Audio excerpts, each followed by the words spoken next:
in these talks. Niamh, thanks very much indeed. Let's talk now to Michel Gabaudan. He's president of Refugees International. He's joining me live now from Washington, D.C. You've been to some of the camps that these refugees are in. What are the conditions like there? Well, the camps in Turkey are extremely well managed by the Turkish government, which to date reckons it has expended more than $6 billion in caring for refugees who are in camps. But you must bear in mind that a very small proportion of refugees are in the camps, a little over 250,000 in Turkey, which hosts probably around 2.5 million refugees. So most refugees are spread among the local population, and they were extremely welcome at the beginning of the conflict, but I think that welcome is drying up a little bit because conditions for these refugees have becoming harsher and harsher as their economies have dried up, and as we have failed to provide the sort of support to Turkey and to the refugees that would allow them to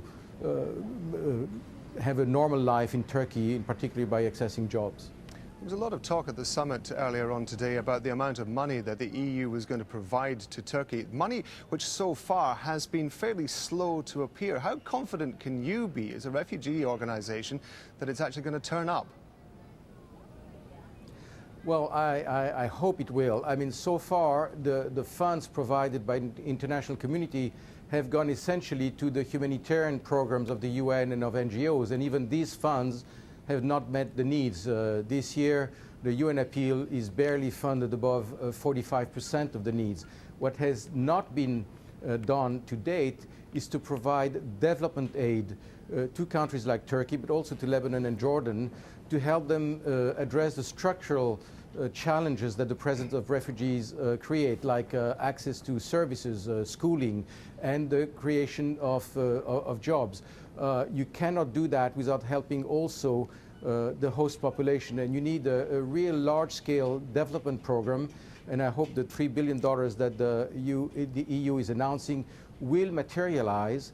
I hope also this is just the beginning, and that we will see development banks and the Gulf countries coming to join this sort of assistance that the first asylum countries need badly. We're talking about a crisis because there are above 400,000 people who have arrived in Europe.